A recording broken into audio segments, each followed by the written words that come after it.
Assalamu alaikum. Good morning. It's quite difficult to speak after being showered by so many praises and start doubting myself whether I'm the one who's referring to, but I'll try to live to the expectation.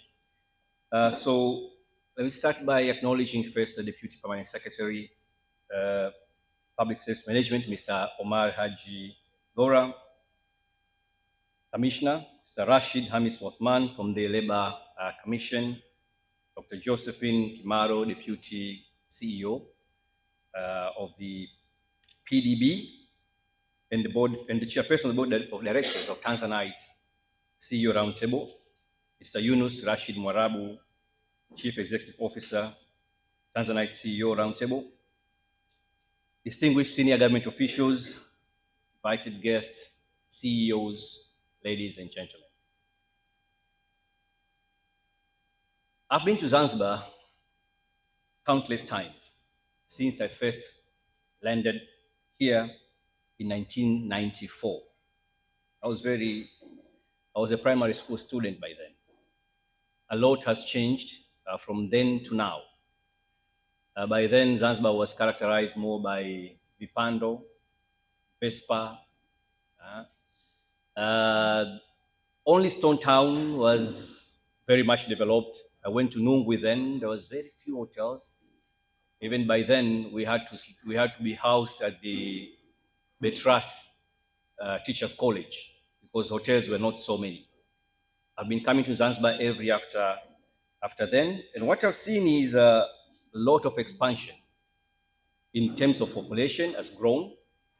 The congestion and traffic is also now very pronounced in Zanzibar. It's not so easy to move from the airport to the city as it used to be before. But again, diversity in terms of culture. Once I was here a few months ago, and there was a border from the mainland, and he was a Christian, something which was not very common back then. But again, many other people from different countries in the world are also here in Zanzibar.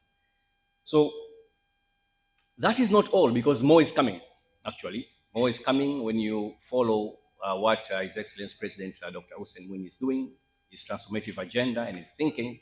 So you may see where Zanzibar is heading in the next 30, 50 years.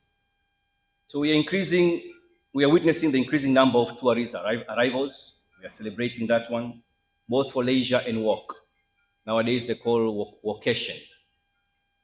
The diversification of tourism towards greener path and new opportunities for medical and MICE tourism that are coming. The rapid development of real estate, go to Fumba, and the introduction of the blue economy that will strategically position Zanzibar in the global maritime, logistic, and fishing value chain. With all those transformations, we have to bear in mind that this will not be in isolation. It will come with a lot of disruption in what we used to believe and be comfortable with as Zanzibaris. This will pose demand for changes in many of our policies, practices, and what Zanzibaris regarded as our way. I understand Zanzibaris they love their way, our way of doing things. Those are the things that will be disrupted. One of those areas is around employment, labor, and work.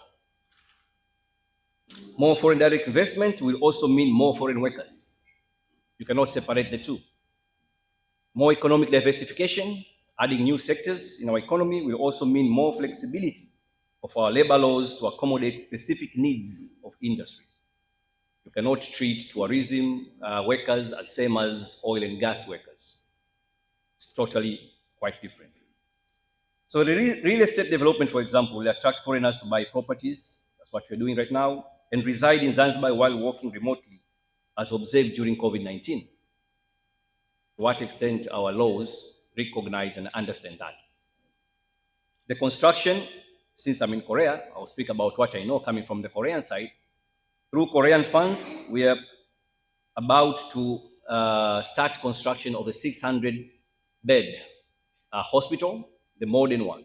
That will certainly attract medical tourism and probably medical experts from abroad?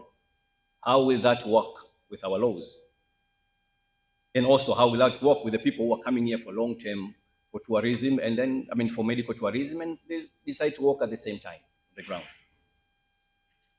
The blue economy investment into both shipment and fishing port construction has the potential to attract more foreign vessels registered in Zanzibar and attract many international seafarers. Likewise, the opening of oil and gas industry will attract its own ecosystem of investment and experts. I'm also aware that President Mwinyi is planning to build a biggest conference center across the region here in Zanzibar, the MICE. That will also attract many service industry companies to service that MICE. So all those will change the way the labor structure in Zanzibar is. So as I was wondering and reflecting on the transformation that will come, I landed into 3 questions, which I pose to you to ponder on your discussion. First, how Zanzibar labor policy and laws right now is in sync with the pace of development of other sectors that impact on the nature, type, and demand of the new labor force, such as remote workers, digital nomads, and seasonal workers, or the need to accommodate their cultural specific needs and rights. I spoke about our ways. Tuna idi yetu hapa siku ngapi? Siku 4, siku 6. Yes, now we have probably Chinese workers, they have their new year, which is 1 month. Korean workers, they have their new year, which is 1 week. And probably many other from other countries with their different needs culturally, that if we want to open up Zanzibar, we have to